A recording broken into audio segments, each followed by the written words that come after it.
Hello and welcome to chapter 22, and we're nearly at the end of the book. What's his name has some strange news. Frannie was delighted to see Joe, Beth and Rick back. Mother doesn't seem quite so well, she said. She says she has such a bad headache. Did you get some medicine for her, Joe? Yes, I did, said Joe, showing Frannie the big bottle. It's a get-well medicine. Let's give Mother some now. It smells of plums, so it should be rather nice. They went into Mother's bedroom and Joe took a glass and poured out 2 teaspoons of the strange medicine. Well, I hope it's all right, Joe dear, said Mother, holding out her hand for it. I must say it smells most delicious, like plum pies cooking in the oven. It tasted simply lovely too, Mum said. She lay back on her pillows and smiled at the children. Yes, I do believe I feel better already, she said. My head isn't aching so badly. Well, that medicine was simply marvellous. By the time the evening came, Mother was sitting up knitting, and by the next morning she was eating a huge breakfast and laughing and joking with everyone. Father was very pleased. We'll soon have her up for now, he said, and he was right. By the time the bottle of get-well medicine was only half finished, Mother was up and about again, singing merrily as she washed and ironed. It was so lovely to hear. We'll put the rest of the bottle of magic medicine away, he said. I don't need it any more, but it would be very useful if anyone else is ill. A whole week went by, and the children heard nothing of their friends from the Faraway Tree. They were very busy helping their parents, and they wondered sometimes what land was at the top of the tree now. If it was a very nice land, Silky and Moonface would be sure to let us know, said Joe, so I don't expect it's been anything exciting. One evening, when the children were in bed, they heard a little rattling sound against their window. They sat up at once. It's Silky and Moonface, whispered Joe. They've come here. They've come to say there's a lovely land at the top of the tree, said Rick, excited. The boys went into the girls' room as to see if they were awake. They were looking out of the window. It isn't Silky or Moonface, whispered Beth. I think it's old what's-his-name. Goodness, whatever has he come for? Cried Joe. Shh, said Frannie. You'll wake Mother. Whoever it is doesn't seem to want to come any nearer. Let's creep down and see if it is what's-his-name. So they put on their dressing gowns and crept downstairs.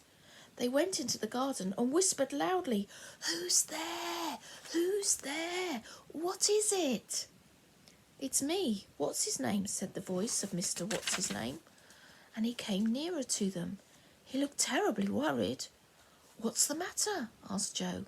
Have you seen Silky, Moonface or Saucepan lately? said what's-his-name. Not since we all went to the land of magic medicine, said Joe. Why, aren't they in the Faraway Tree? They've disappeared, said Mr. What's-his-name. I haven't seen them for days. They went, and they never even said goodbye to me. Oh, what's-his-name? But what could have happened to them? Asked Beth. They must have gone up into some land that moved away from the top of the tree, and that's why you haven't seen them. No, that's not it, said what's-his-name. The same land has been there ever since the land of medicines moved away. It's the land of tempers. I'm quite sure that Moonface and the others wouldn't visit it, because it is well known that everyone there is always in a bad temper. No, they've gone, vanished, disappeared. And I do miss this old saucepan. It makes me very, very sad. Oh, what's-his-name? This is very worrying, said Beth, feeling upset. Whatever can we do? I suppose you wouldn't come back to the Faraway Tree with me, would you, and help me look for them? Asked what's-his-name. I feel so lonely there, and you know, somebody else has taken Moonface's house and Silky's house too. They've come from the land of tempers, and I'm so frightened of them, and then I simply don't dare go anywhere near them. Good gracious, this is very bad news, said Joe. Somebody else in Moonface's nice little house, and someone in Silky's house too. Most extraordinary. I'm surprised you didn't hear anything, what's-his-name.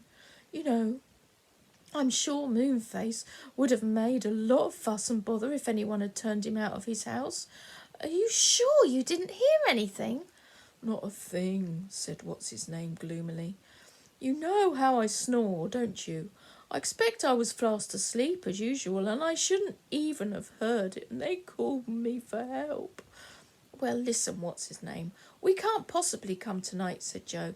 Mother likes us to get breakfast, and since she has been ill for a while, we have to make it for her, and we have to take her breakfast in bed. But we'll come just as soon as we can after breakfast. Will that do? Oh, yes, said what's-his-name gratefully. That's marvellous. I shan't go back to the tree tonight. It's too lonely without the others. May I sleep in that shed over there? You can sleep on the sofa downstairs, said Joe. Come in with us. I'll give you a rug. Then we all can start off tomorrow morning. So that night, old what's-his-name slept on the sofa. He snored a lot. And Mother woke up once and wondered what the wide world the noise was, but this she thought it must be a cat, and soon went off to sleep again. Next morning the children asked if they could go with what's-his-name. They explained what had happened. Well, I don't know that I like you going off if something bad has happened, said Mother.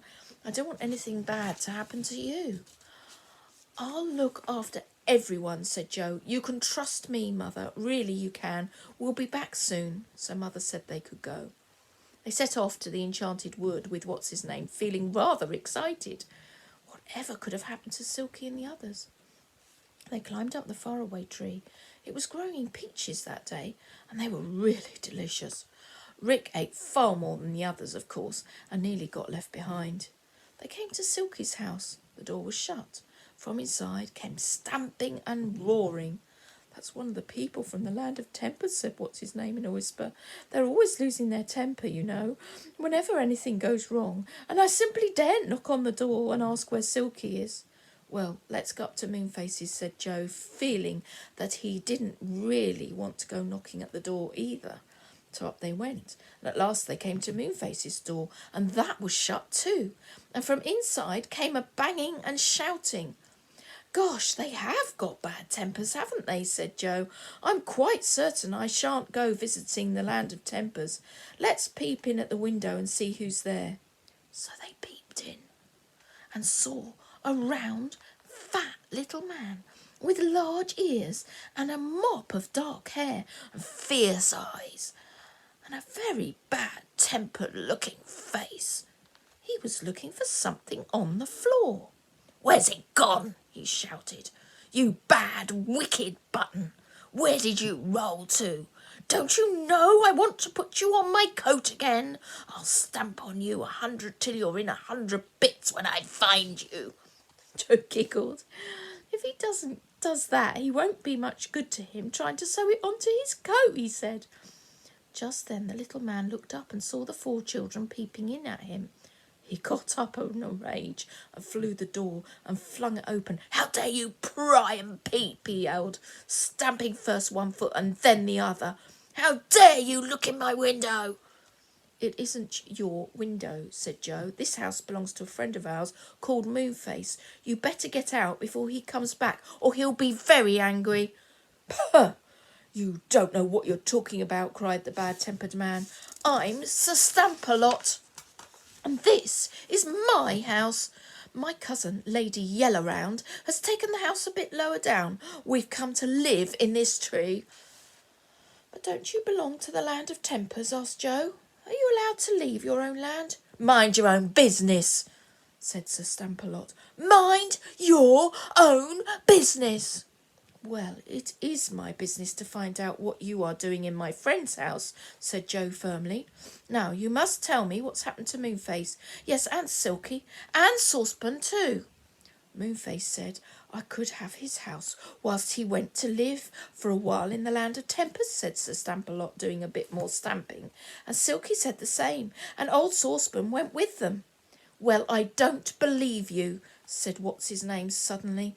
Moonface told me that the land of tempers had come, and he said nothing in the world would make him go there, so you're telling fibs.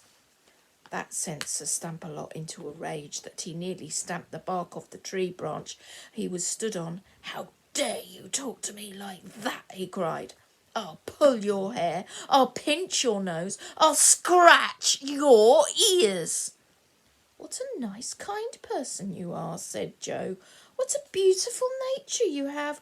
What a sweet, charming friend you would make. This made Sir Stamperlot go so angry that he kicked hard at Joe, who dodged. Stamperlot lost his balance and fell. He fell down through the tree, yelling loudly. "Quick," said Joe. "He'll be back in a minute, but we might have just time to pop into Moonface's house and see if there is a message from him." They all crowded into the little round house and hunted hard. Whatever could these friends be? It was too puzzling for words. And guess what the next chapter's called? The Land of Tempers. I wonder if you could draw or write me something about the Land of Tempers. I'd love to know what you think it looks like. Take care. Bye.